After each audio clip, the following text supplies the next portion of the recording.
जय हिंद साथियों, स्वागत है आप सभी का एक बार फिर से आपके अपने चैनल कॉम्पिटिटिव एग्जाम्स अड्डा में। साथियों, यूपीएससी असिस्टेंट प्रोफेसर परीक्षा के लिए जो हमारी टेस्ट सीरीज चल रही है, उसमें ये प्रैक्टिस सेट 6 है। तो बिना देरी करते हुए बढ़ते हैं क्वेश्चन नंबर फर्स्ट की तरफ। क्वेश्चन नंबर फर्स्ट में दो कथन है।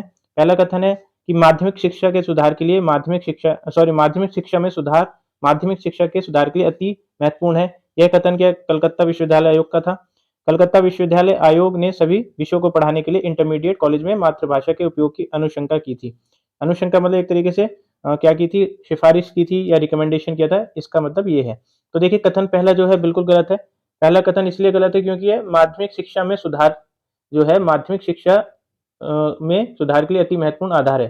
तो देखिए माध्यमिक शिक्षा में सुधार जो है वो तो बिल्कुल बात सही है, लेकिन ये कौन किसके सुधार के लिए, ये यूनिवर्सिटी शिक्षा के सुधार के लिए अति महत्वपूर्ण आधार है, ये कहा गया था कलकत्ता विश्वविद्यालय आयोग द्वारा। तो मैं थोड़ा सा इंग्लिश में बता देता हूँ। Improving secondary education is a pre condition for improving university education. तो दिस इज नॉट माध्यमिक शिक्षा का में सुधार, बल्कि ये क्या है, यूनिवर्सिटी शिक्षा में सुधार वाली बात कही गई है। इसके बाद में मैं आपको और चीजें बता देता हूँ। देखिए गवर्नमेंट ऑफ इंडिया एक्ट जो था 1990 का, उसी के साथ में एक सैडलर कमीशन भी काम कर रहा था। वो सैडलर कमीशन बेसिकली कहा जाता है 1917 से 1919 में उसने, मतलब 1917 में उसका जो है एक तरीके से अपॉइंटमेंट हुआ, 1919 में उसने अपने रिकमेंडेशंस पेश किए। ये सैडलर कमीशन को ही कलकत्ता यूनिवर्सिटी कमीशन कहा जाता है। ये जो बात चल रही है कलकत्ता विश्वविद्यालय आयोग, तो ये सैडलर कमीशन के नाम से भी जाना जाना जाता है। इसमें यूनिवर्सिटी का एजुकेशन के लिए सेकेंडरी एजुकेशन को बहुत महत्वपूर्ण माना था। तो देखिए पहला कथन जो है वो गलत हो जाता है, क्योंकि इसमें माध्यमिक शिक्षा में सुधार जो है माध्यमिक शिक्षा में सुधार के लिए अति महत्वपूर्ण आधार था। तो यहाँ पे क्या आना चाहिए, यहाँ पे यूनिवर्सिटी एजुकेशन आना चाहिए, विश्वविद्यालय शिक्षा आना चाहिए। दूसरा जो है देखिए कलकत्ता विश्वविद्यालय आयोग ने सभी विषयों को पढ़ाने के लिए इंटरमीडिएट कॉलेज में, इंटरमीडिएट कॉलेज नहीं था बेसिकली, ये किसमें था, ये माध्यमिक विद्यालयों में ही था। ये सेकेंडरी जो स्कूल्स रहेंगे उसमें ही मातृभाषा के उपयोग की अनुशंसा की थी, एक तरीके से सिफारिश की थी। तो मदर टंग की जो सिफारिश की गई थी वो माध्यमिक लेवल पे की गई थी, सेकेंडरी लेवल पे की गई थी, ना कि इंटरमीडिएट कॉलेजों में सिफारिश की गई थी। तो इसलिए देखिए इसका जो आंसर होगा वो आंसर कौन सा होना चाहिए, एक कथन और दोनों कथन गलत है, मतलब बी होना चाहिए इसका ऑप्शन। तो ऑप्शन बी जो है कथन एक और दो दोनों गलत है। इसके बाद में देखिए ये थोड़ा इंपॉर्टेंट टॉपिक है सैडलर कमीशन वगैरह, क्योंकि जो लॉर्ड कर्जन ने 1904-5 के टाइम पे जो यूनिवर्सिटी एक्ट निकाला था, उसका इन्होंने थोड़ा क्या किया था, अपोज किया था। तो इसलिए थोड़ा सा आप इसको देख लेंगे। और इसके अलावा मैंने एक वीडियो भी बनाई है जिसमें सारे के सारे कमीशन जो 1857 से पहले के भी कमीशन को 1950 तक के कमीशन प्लस जो अभी तक कमीशन बने हैं, उसमें देखिए नेशनल पॉलिसी 2020 को भी मैंने शामिल किया है, तो आप वो वीडियो भी जाके देख सकते हैं।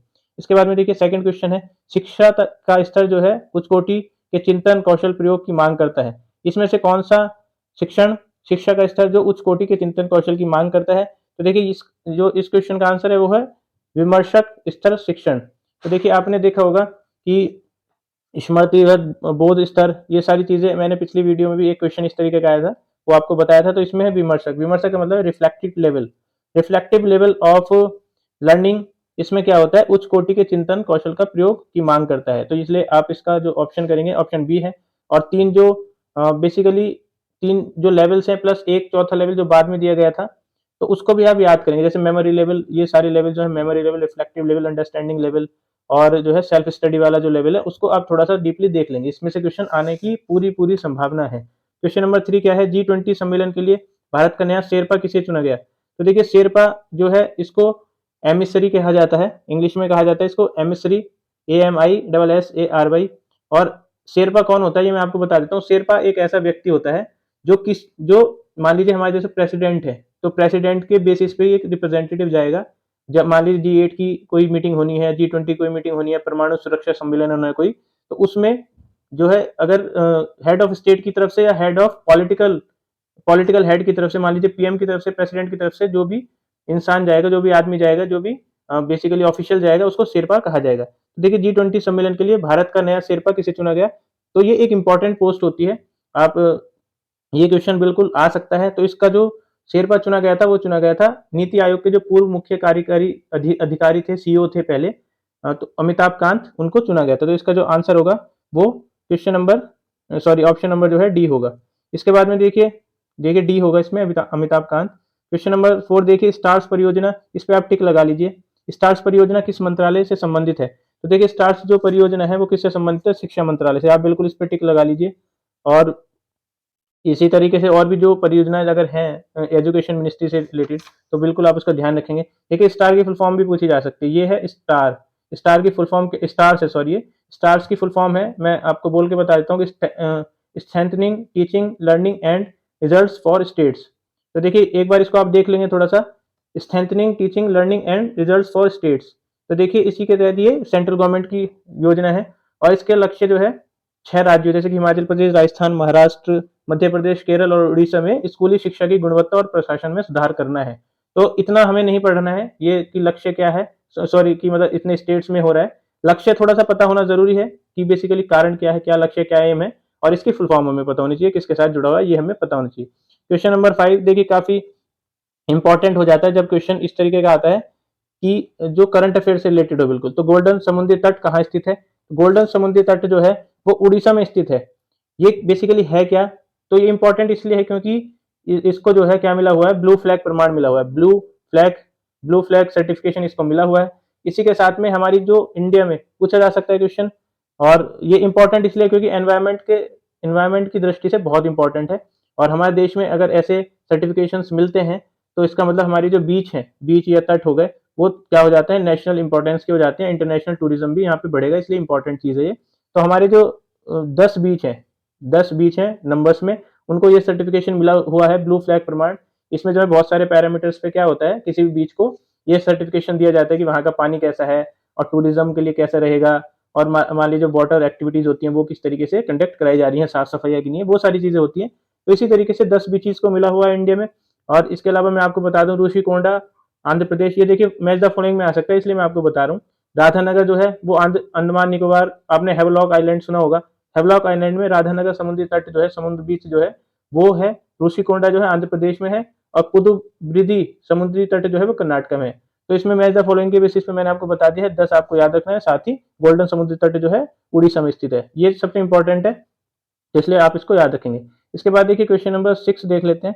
क्वेश्चन नंबर 6 है कि कौन सा भारतीय वैज्ञानिक यूनिप यूनिप मतलब यूनाइटेड नेशंस एनवायरमेंट प्रोग्राम द्वारा फादर ऑफ इकोनॉमिक इकोलॉजी उपाधि प्राप्त की है? तो देखिए इसमें से कौन सा एक भारतीय नागरिक है जिसने यूनेप द्वारा फादर ऑफ इकोनॉमिक इकोलॉजी, तो देखिए इकोनॉमिक इकोलॉजी के लिए किसको उपाधि दी गई है यूनेप द्वारा? तो ये दी गई है, इसका आंसर है एम एस स्वामीनाथन को। एम एस स्वामीनाथन आपने कई बार सुना होगा, काफी फेमस नाम है इंडिया में। इंडिया में क्या, वर्ल्ड में ही काफी फेमस नाम है। तो इनको जो है यूनेप द्वारा फादर ऑफ इकोनॉमिक इकोलॉजी की उपाधि दी गई है। इसके बाद में देखिए क्वेश्चन नंबर 7, वैज्ञानिकों को निम्न टीमों में किसने सर्वप्रथम अंटार्कटिक के ऊपर ओजोन छिद्र का पता लगाया? तो ऐसे क्वेश्चन देखिए आपको लगेंगे कि ये थोड़े से रेलिवेंट नहीं है, लेकिन ये बिल्कुल रेलिवेंट है। एनवायरमेंट का जो पोर्शन है आपके सिलेबस में, एनवायरमेंट इकोलॉजी वाला, उसमें बहुत इंपॉर्टेंट है, क्योंकि आपको इतनी चीजें तो पता होनी जरूरी है। जनरल नॉलेज का या जनरल साइंस का मतलब, जनरल अवेयरनेस का मतलब यही है कि मोटा मोटा तौर पे आपको पता होना चाहिए शुरुआत कहाँ से हुई। तो देखिए वैज्ञानिकों ने टीमों में किसने सर्वप्रथम अंटार्कटिक के ऊपर ओजोन छिद्र का पता लगाया था? तो ये लगाया गया था ब्रिटिश टीम ने। ब्रिटेन की टीम ने जो है इसका लगाया था पता। और इन्होंने जो पता लगाया था वो 1985 में पता लगाया था। और इनका जो स्पेक्ट्रोमीटर था वो था टोटल ओजोन मैपिंग स्पेक्ट्रोमीटर, उसके द्वारा लगाया गया था। इतना याद रखने की जरूरत नहीं है कि टोटल ओजोन मैपिंग स्पेक्ट्रोमीटर के द्वारा लगाया गया था, बस इतना याद रखिए आसपास का आपको ईयर पता होना चाहिए। 1985 में ब्रिटिश टीम ने लगाया था। यदि आप घड़ियाल को देखिए, इसमें से एक क्वेश्चन इस तरीके से भी बन सकता है कि कौन से साल में ब्रिटिश टीम ने ओजोन छिद्र का पता लगाया था। तो आसपास अगर आपको थोड़ा भी आइडिया है तो आप बिल्कुल इसको कर सकते हैं। एट्थ क्वेश्चन है, यदि आप घड़ियाल को उसके प्राकृतिक आवास में देखना चाहते हैं। देखिए घड़ियाल जो है काफी रेड लिस्ट में एक जो है काफी इंपॉर्टेंट प्रजाति है और न्यूज में भी रहती है, तो इसलिए इसके क्वेश्चन पिछले जो टेस्ट था उसमें भी पूछा गया था, इसमें भी पूछा गया है। तो निम्नलिखित में से किस स्थान पर जाना सबसे सही रहेगा? अगर आपको इसको प्राकृतिक आवास में देखना है घड़ियाल को क्या कहा जाता है? गैवियलिस कहा जाता है। और इंडिया में जो घड़ियाल पाए जाते हैं उनको गैवियलिस गैंगेटिकम कहा जाता है, गैंगेटिकस ये कहा जाता है, क्योंकि ये मेनली गंगा में और गंगा के ट्रिब्यूटरीज में पाया जाता है। तो अगर आपको इसको प्राकृतिक आवास में देखना है तो आप इसको चंबल नदी में देखेंगे। चंबल नदी देखिए बेसिकली पहले यमुना से मिलती है और यमुना जो है गंगा से मिलती है, इसलिए इसको गंगा की ट्रिब्यूटरी भी कहा जाएगा। और इसमें जो है सबसे ज्यादा जो जनसंख्या रहेगी भारत में, वो एक तो चंबल नदी में रहती है और एक गिरवा नदी में पाई जाती है, तो इसलिए इंपॉर्टेंट चीज रहेगी, इसका आंसर जो है इंपॉर्टेंट रहेगा। गिरवा नदी भी अगर आ जाता है ऑप्शन में तो वो भी आप टिक कर सकते हैं। निम्नलिखित घटनाओं को उनके प्रारंभ के काल अनुसार, तो देखिए ये मैंने आपको बताया था, एनवायरमेंट से इस तरीके का क्वेश्चन बिल्कुल बन सकता है, हिस्ट्री से भी जो टाइमलाइन वाला क्वेश्चन है वो बिल्कुल बन सकता है। तो इसमें देखिए मैप द फॉलोइंग करनी है, इनको जो है क्रम में लगाना है।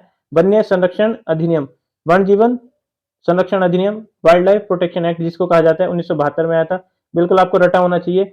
जैव विविधता अधिनियम 2002 में आया था, बायोडाइवर्सिटी जो एक्ट था वो 2002 में आया था। प्रोजेक्ट टाइगर आपको रटा होना चाहिए, 1973 में आया था। प्रोजेक्ट हाथी जो आया था, प्रोजेक्ट एलिफेंट 1992 में आया था, 1992 में आया था। तो अब देखिए इसको कर लीजिए क्रम से, तो पहला जो आएगा फर्स्ट आएगा, फिर दूसरा जो आएगा थर्ड आएगा, फिर फोर्थ आएगा और फिर सेकंड आएगा।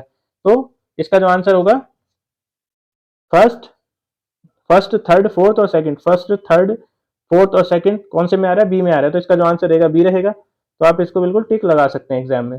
किस वैदिक ग्रंथ में वर्ण शब्द का सर्वप्रथम नामोल्लेख मिलता है, तो देखिए जो उदाहरण सॉरी जो उल्लेखित मिलता है सबसे पहले कि कौन से वर्ण, कौन से ग्रंथ में वर्ण शब्द मिलता है, तो इसमें जो आंसर होगा वो है ऋग्वेद में। यहाँ पे वर्ण का मतलब जो है वर्ण सिस्टम जो कहते हैं हम कि ब्राह्मण क्षत्रिय वैश्य और शूद्र वाली जो बात है उसको पूछा गया है, तो ऋग्वेद में ये सबसे पहले पाया गया था।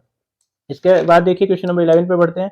क्वेश्चन नंबर 11 जो है संथाल विद्रोह, तो देखिए जितने भी रिवोल्ट्स हुए हैं वो एक थोड़ा सा इंपॉर्टेंस रखते हैं, और इस तरीके से जो है रिवोल्ट्स वाले क्वेश्चन मैं एक बार करा भी दूंगा, इसकी पूरी वीडियो 2-3-4 मिनट की वीडियो रहेगी, जो जो इंपॉर्टेंट विद्रोह रहेंगे। 11th क्वेश्चन में क्या है कि संथाल विद्रोह का नेतृत्व किसने किया था। संथाल विद्रोह के बारे में आपको थोड़ा सा बता दूं मैं, ये देखिए आदिवासी विद्रोह था, तो एक इसलिए भी इंपॉर्टेंट हो जाता है क्योंकि ट्राइबल ट्राइबल जो था रिवॉल्ट कहा जाएगा इसको। और इसमें जो है क्या किया गया था, आदिवासियों ने ब्रिटिश शासन के पूर्ण तिरस्कार जैसी भावनाएं देखने को मिलती हैं इसमें। तो देखिए एक तरीके से ब्रिटिशर्स को क्या कर दिया था, तिरस्कारित कर दिया गया था। इसके जो नेतृत्व किया था सिद्धू और कान्हू, सिद्धू कान्हू भैरव चांद, ये 4 भाई थे, इन्होंने किया था, सिद्धू कान्हू भैरव चांद। तो देखिए एस के और बी सी, एस के बी सी इस तरीके से भी आप इसको याद कर सकते हैं, किसी भी तरीके से अपना जो मेमोनिक्स है वो बना लीजिए। रॉलेट एक्ट का भारतीय राष्ट्रीय कांग्रेस ने विरोध किया क्योंकि इसका लक्ष्य था। अब देखिए एक तरीके से मैंने आपको पहले ही बताया किस तरीके से हिस्ट्री पढ़नी है, मैंने 2-3 वीडियो जो है इसमें बनाई हुई है, तो उसमें आपको थोड़ा सा कारण भी पता होना चाहिए कि रोलेट एक्ट जो है 1919 में मार्च में भारतीय राष्ट्रीय कांग्रेस ने विरोध किया क्योंकि इसका लक्ष्य था। इसका लक्ष्य क्या था, इसका लक्ष्य रोलेट एक्ट का, तो इसका लक्ष्य था व्यक्तिक स्वतंत्रता को सीमित करना। आंसर ए होगा इसका, व्यक्तिक स्वतंत्रता को सीमित करना। इसमें क्या था, मार्च 1919 में केंद्रीय विधान परिषद में पास हो गया था ये, इसका विधायक का या एक्ट का जो नाम था रोलेट एक्ट था। और इसके अनुसार जो है अंग्रेजी सरकार जिसको चाहे जब चाहे बिना मुकदमा चलाए जेल में बंद रख सकती थी। तो इसमें इसलिए देखिए जो व्यक्ति की आजादी थी उस पर एक तरीके से रेस्ट्रिक्शंस लगाए गए थे, और जैसे कहा जाता है बिना दलील बिना वकील के जो है उनको जेल में बंद किया जा सकता था। तो आप इसको इस तरीके से याद रख सकते हैं। 13वां क्वेश्चन है तारों के मध्य दूरी ज्ञात करने की इकाई है। तो देखिए तारों के मध्य एक जो है बेसिक क्वेश्चन है लेकिन पूछा जाता है एग्जाम्स में, तो इसमें जो आंसर होगा वो है प्रकाश वर्ष। प्रकाश वर्ष बेसिकली क्या है, अब देखिए मीटर्स या किलोमीटर्स में तो नाप नहीं सकते, तारे जो है एक दूसरे से बहुत बहुत दूर होते हैं, तो इसलिए किलोमीटर्स उसमें नहीं नाप सकते, तो इनको नापा जाता है कि एक एक जो है तारे से एक प्लेनेट से दूसरे प्लेनेट तक जो लाइट है वो कितने टाइम में पहुंच रही है। और देखिए लाइट की स्पीड भी बहुत ज्यादा होती है वैक्यूम में, तो 10 × 3 × 10⁸ होती है। इसके बावजूद भी कितने कितने साल लग जाते हैं, तो उसी नापने के लिए उनको प्रकाश वर्ष या लाइट ईयर का प्रयोग करना पड़ता है। इतनी दूरी ज्यादा होने की वजह से लाइट ईयर का प्रयोग करना पड़ता है। तो इसलिए इसका जो आंसर होगा डी होगा प्रकाश वर्ष। इसके बाद में देखिए रेगर किसका नाम है, देखिए रेगर जो है किसका नाम है, ज्योग्राफी का क्वेश्चन है, सॉइल से। काली मिट्टी का नाम है रेगर, रेगर जो है काली मिट्टी को कहा जाता है। इसको रेगूर भी कहा जाता है, रेगूर रेगड़ भी कहा जाता है, और यह कपास मिट्टी भी इसको कहा जाता है। कपास मिट्टी क्योंकि कॉटन इसी में सबसे ज्यादा जो है उगाई होती है ब्लैक सॉइल में। उष्ण कटिबंधीय चेरनोजेम भी कहा जाता है इसको, चेरनोजेम, तो इसलिए ये नाम भी आप याद रखेंगे कि चेरनोजेम भी काली मिट्टी को ही कहा जाता है। महाराष्ट्र और साथ ही पश्चिमी मध्य प्रदेश गुजरात आदि क्षेत्र में पाया जाता है। कॉटन इसमें सबसे ज्यादा अच्छे तरीके से जो है मिलता है। क्वेश्चन नंबर 15 देखिए भारतीय संविधान के किस अनुच्छेद के अंतर्गत नागरिकों को मौलिक अधिकार प्रदान किए जाते हैं। तो देखिए इसमें जो प्रदान किए जाते हैं मौलिक अधिकार आपको पता है पार्ट थर्ड में 12 से 35 तक मिलता है। तो देखिए पार्ट थर्ड रहेगा 12 से 35 तक मौलिक अधिकार रहेंगे। मौलिक अधिकार कितने हैं, 6 मौलिक अधिकार है। पहले देखिए 7 हुआ करते थे, कमेंट बॉक्स में आप बताएंगे कि 7वां मौलिक अधिकार जो हटाया गया है वो किससे रिलेटेड था। देखिए इतना किया कीजिए, अगर आप एंगेजमेंट रहेगा तो मुझे भी अच्छा लगेगा, साथ ही आपकी तैयारी बहुत अच्छी रहेगी और आप 7वां क्वेश्चन भी बन सकते हैं। मैं ऐसे ही नहीं कि आपकी जनरल नॉलेज जो है चेक कर रहा हूँ, 7वां क्वेश्चन हो सकता है मेरे से बहुत ज़्यादा किसी को आता हो, आप लोग जो देख रहे हैं। तो 7th जो बेसिकली जो था फंडामेंटल राइट, वो कौन सा था और उसको हटा के कौन सा आर्टिकल उसका बनाया गया है, वो आप मुझे बताएंगे कमेंट बॉक्स में। तो अनुच्छेद 12 से 35 तक बेसिकली जो है हमारे फंडामेंटल राइट्स हैं, भाग 3 है, पार्ट 3 है। अब देखिए 6 कौन कौन से हैं, वो है समानता का अधिकार रहेगा और स्वतंत्रता का अधिकार रहेगा, शोषण के विरुद्ध अधिकार हमें मिलते हैं, और देखिए सांस्कृतिक अधिकार, सांस्कृतिक और शिक्षा अधिकार मतलब जो है कल्चरल एजुकेशनल राइट्स है माइनॉरिटीज के लिए वो मिलता है, धर्म का अधिकार मिलता है 25 से 28 तक, और आर्टिकल नंबर 32 जो संवैधानिक उपचार का अधिकार है, जिसमें आप रिट लगा के अपने जो अधिकार है उसको सुप्रीम कोर्ट से गुहार लगा सकते हैं। तो आर्टिकल नंबर 32, इसलिए ये मैंने आपको मोटा मोटा बता दिया है। थोड़ा सा इसमें डीपली भी आपको जाना है, जैसे समानता का अधिकार है 14 से 18, वो आपको पढ़ लेना है किससे क्या रिलेटेड है, ये मैंने कवर करा रखा है, आप मेरी वीडियो जाके देख सकते हैं। निम्नलिखित में किस एक की अध्यक्षता वह करता है जो उसका अध्यक्ष सदस्य नहीं होता। तो देखिए एक इंपॉर्टेंट क्वेश्चन है, इस तरीके के ही क्वेश्चन आपसे पूछे जाएंगे, आप बिल्कुल निश्चित रहे कि क्वेश्चन कोई भी एक भी क्वेश्चन फालतू नहीं है इसमें। राज्यसभा इसका आंसर होगा। राज्यसभा में देखिए क्या होता है, उपराष्ट्रपति जो होता है वो उसका सदस्य नहीं होता, लेकिन फिर भी उसकी अध्यक्षता करता है। तो देखिए जो वाइस प्रेसिडेंट होता है वो राज्यसभा की चेयरमैनशिप करता है और उसका वो सदस्य नहीं होता है। तो इसमें इसमें देखिए जो आपने पढ़ा भी होगा कि जो एमपी होना चाहिए, सॉरी जो एमपी अगर है वो वाइस प्रेसिडेंट के लिए चुना जाता है तो उसको अपना पद छोड़ना पड़ता है। जो भी मतलब राज्यसभा का एमपी होगा उसको अपना पद जो है छोड़ना पड़ेगा। सेकेंडली एक चीज मैं आपको बता दूं इसमें कि जो जो प्रेसिडेंट चुना जाता है उसकी योग्यता होनी चाहिए एमपी बनने लायक लोकसभा में, जबकि जो उपराष्ट्रपति चुना जाता है उसकी एमपी बनने की योग्यता होनी चाहिए राज्यसभा में, क्योंकि उसको राज्यसभा को ही प्रेसाइड करना है। तो ये चीज आप बिल्कुल थोड़ा सा किसी भी तरीके से क्वेश्चन पूछे जा सकते हैं इसमें से, तो आप इसको याद रखेंगे। 17वां क्वेश्चन है, नीचे दिए गए तथ्यों पर ध्यान दीजिए। भारत के प्रथम मुख्य निर्वाचित आयुक्त सुकुमार सेन थे और भारत की पहली महिला मुख्य निर्वाचन आयुक्त रमा देवी थी। तो देखिए इस ये क्वेश्चन जो है, ये दोनों जो कथन है बिल्कुल सही है, जो दोनों कथन है बिल्कुल सही है कि पहले मुख्य निर्वाचन आयुक्त जो थे वो सुकुमार सेन थे, और पहली जो महिला, पहली महिला और आज तक एक ही महिला बनी है, उनका नाम है आयुक्त रमा देवी सिंह, रमा देवी थी। तो ये बिल्कुल आप याद रखेंगे। इसका जो आंसर रहेगा वो मैंने आपको बता दिया है, दोनों इसके सही आंसर हैं। देखिए तो इसमें आंसर जो रहेगा सी बिल्कुल सही रहेगा। इसके बारे में एक चीज और मैं आपको बता दूं कि जो अभी हमारे 25th जो है इलेक्शन कमिश्नर जो है वो कौन है, तो उनका नाम है राजीव कुमार। इलेक्शन कमिश्नर जो है 25th राजीव कुमार है, तो ये भी आप बिल्कुल याद रखेंगे। और 18th क्वेश्चन पे बढ़ते हैं। उत्तर प्रदेश के सर्वाधिक प्रतिशत कर्मचारी नियोजित हैं कौन से सेक्टर में। तो देखिए उत्तर प्रदेश के जो है सर्वाधिक हाईएस्ट परसेंटेज ऑफ एम्प्लॉयज किस में नियोजित हैं, तो ये है कृषि क्षेत्र में। इसका जो आंसर होगा कृषि क्षेत्र में। और कृषि क्षेत्र में देखिए लगभग 59.3, ये जो 2011 की जनगणना है उसके अकॉर्डिंग है कि लगभग 60% जो एम्प्लॉयज हैं वो खेती में काम करते हैं। इसमें से जो जिनकी जमीन होती है वो 29% है, जबकि जिनकी जमीन नहीं होती है जो लेबरर्स हैं वो 30.3% है। तो आप बिल्कुल याद रखेंगे, इसमें से ज्यादा याद नहीं रखना है, मैंने काफी चीजें बताई हैं उसमें से सिर्फ इतना याद रखो कि सबसे ज्यादा जो है 60% लगभग कृषि में बेस्ड है। भारत के अधिकांश बेरोजगारी है, तो भारत में देखिए कौन सी बेरोजगारी सबसे ज्यादा है, वो है संरचनात्मक संरचनात्मक जो है बेरोजगारी है, जिसको स्ट्रक्चरल स्ट्रक्चरल अनएम्प्लॉयमेंट भी कहेंगे इंग्लिश में। स्ट्रक्चरल अनएम्प्लॉयमेंट क्या होता है, बेसिकली मान लीजिए कोई ऐसे कारण हो जिसकी वजह से क्या है, मान लीजिए अर्थव्यवस्था के ढांचे में पिछड़ापन हो या पूंजी की उपलब्धता कम हो या श्रम का जो है वो चीजें कम हो, तो उसमें जो है मैचिंग नहीं हो पाती, एक एक जो मांग है वो पूरी नहीं हो पाती है। जैसे कि भौतिक, वित्तीय या मानवीय, ये तरीके की जो बेरोजगारी है इसमें शामिल है। भौतिक बेरोजगारी जो है, वित्तीय बेरोजगारी, भौतिक में क्या आएगा, जैसे परिवहन या बिजली की समस्या है वो पूर्ण नहीं हो रही है। इसके बाद में वित्तीय, मान लीजिए पैसे नहीं है, लोन नहीं मिल पा रहा है। या मानवीय, जैसे मानव संसाधन में कमी है, कौशल में कमी है, स्किल में कमी है। इस तरीके की चीजों से को ही संरचनात्मक जो है स्ट्रक्चरल अनएम्प्लॉयमेंट कहा जाता है। इसके बाद में देखिए 20 क्वेश्चन है, नई शिक्षा नीति 2020 में निम्नलिखित में किन निकायों की स्थापना का प्रस्ताव है। तो देखिए इसमें क्या क्या दिया हुआ है, SSSA। तो देखिए ये ई जो है ये गलत है, इसको आप नहीं करेंगे, SSSA। दूसरा है परख, PARAKH। और जो सी है वो है IITI।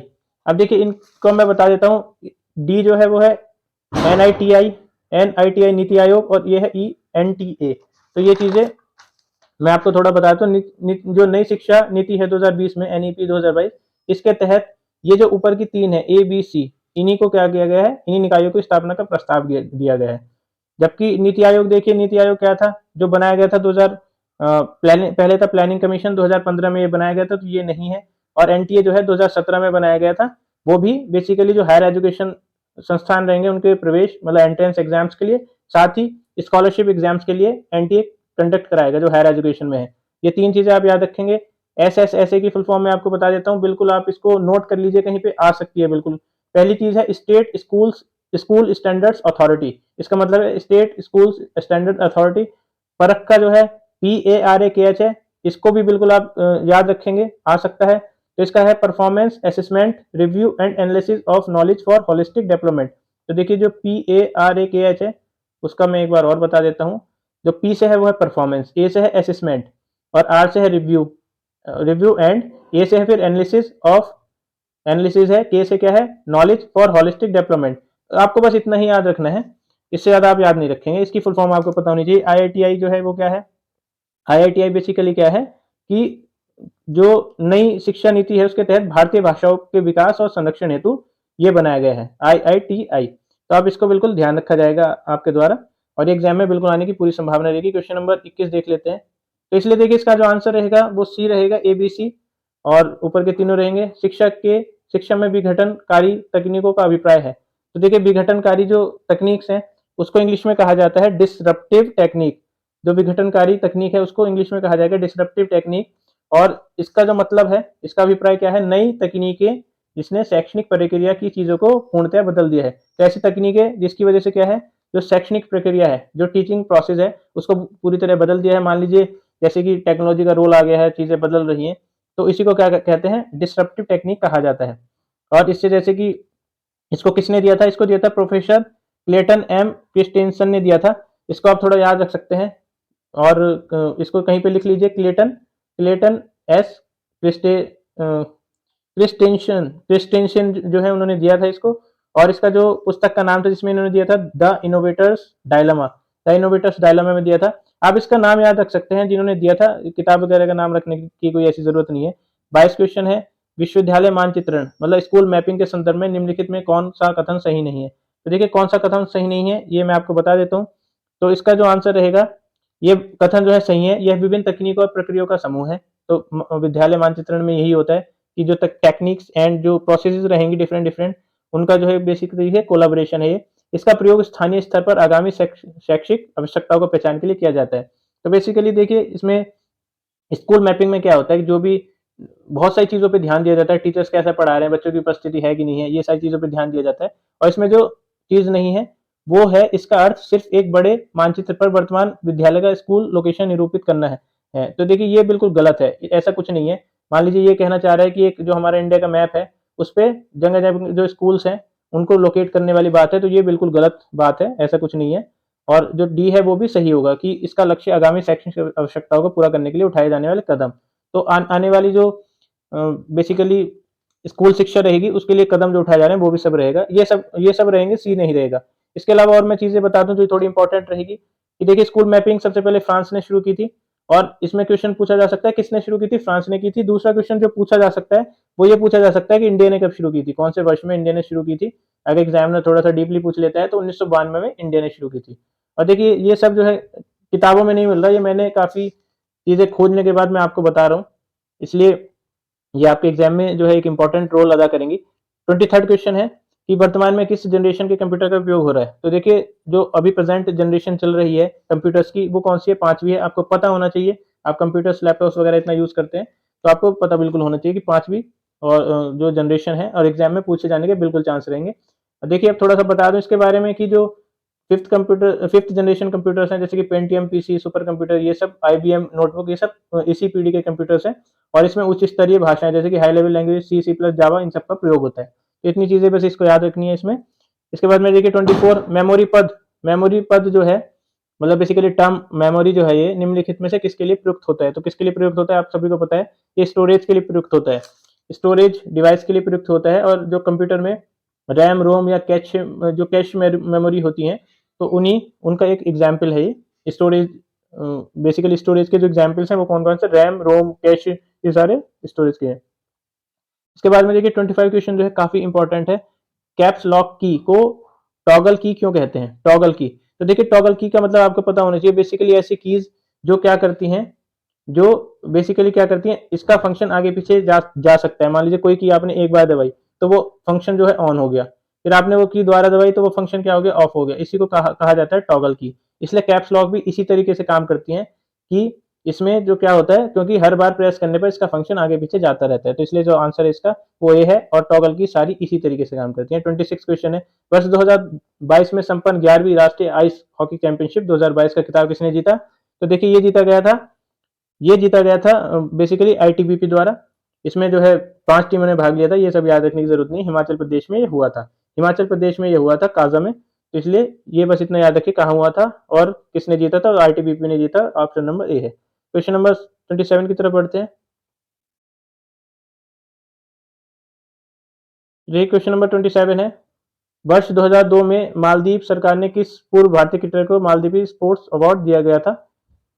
तो ये देखिए जो दिया गया था मालदीवी स्पोर्ट्स अवार्ड 2022 में प्रतिष्ठित स्पोर्ट्स आइकन पुरस्कार से सम्मानित किया गया सुरेश रैना को। तो इसका जो आंसर है वो है सुरेश रैना, सी। क्वेश्चन नंबर 28 देख लेते हैं। ईमेल अटैचमेंट बहुत इंपॉर्टेंट क्वेश्चन है, बहुत इंपॉर्टेंट क्वेश्चन है। देखिए आपके सिलेबस में ये बिल्कुल दिया गया है, बिल्कुल अलग से दिया गया है ईमेल वगैरह जो है, तो इसलिए इसको बिल्कुल याद रखेंगे। 28 का जो आंसर है वो है आंसर दूसरे प्रोग्राम का एक अलग डॉक्यूमेंट। देखिए दूसरे प्रोग्राम का मतलब है यहाँ पे कि जो अलग फॉर्मेट है उसका एक अलग डॉक्यूमेंट। मान लीजिए वर्ड फाइल भी हो सकती है, टेक्स्ट फाइल भी हो सकती है, इमेज फाइल भी हो सकती है, तो ये सब भेजी जा सकती है।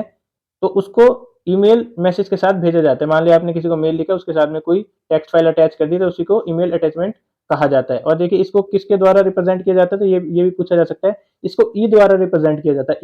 ई जो शब्द लेटर है उसके द्वारा रिप्रेजेंट किया जाता है। क्वेश्चन नंबर 29 है। राष्ट्रमंडल खेल 2022 में भारत के लिए पहला पदक किस खिलाड़ी ने जीता? तो देखिए ये पहला पदक अभी ये जो आयोजित हुए हैं थोड़ा सा इंपॉर्टेंस रखते हैं 2022 में। तो इसमें जो जीता गया था वो जीता गया था संकेत महादेव सरगर द्वारा, संकेत महादेव सरगर। इसी के ऊपर भी मैंने एक पूरी वीडियो बनाई है और आप इसको जाके देख सकते हैं। मैंने उसमें बताया है कि किसने जीता है। गोल्ड वाले जो हैं उनको सबको बताया, उनकी श्रेणी बताइए कि किस स्पोर्ट्स में जीता है, कितने मेडल्स हमने जीते, वो सारी चीजें मैंने कवर की हैं। उसको आप देख सकते हैं जाके। वर्ष 2022 में दुनिया के सबसे बड़े इलेक्ट्रिक 3 व्हीलर निर्माण प्लांट को कहाँ स्थापित किया गया? तो देखिए लास्ट क्वेश्चन है, इसका जो आंसर है वो बेसिकली क्या है, उसका जो आंसर है तेलंगाना। तो दुनिया के सबसे बड़े, दुनिया की बात हो रही है यहाँ पे, सबसे बड़े इलेक्ट्रॉनिक 3 व्हीलर निर्माण प्लांट की बात हो रही है, तो ये तेलंगाना में किया गया है। और ये देखिए तेलंगाना में किया गया है। इसमें बेसिकली इलेक्ट्रिकल व्हीकल्स जो है उनके ऊपर काम किया जाएगा, 3 व्हीलर्स के ऊपर।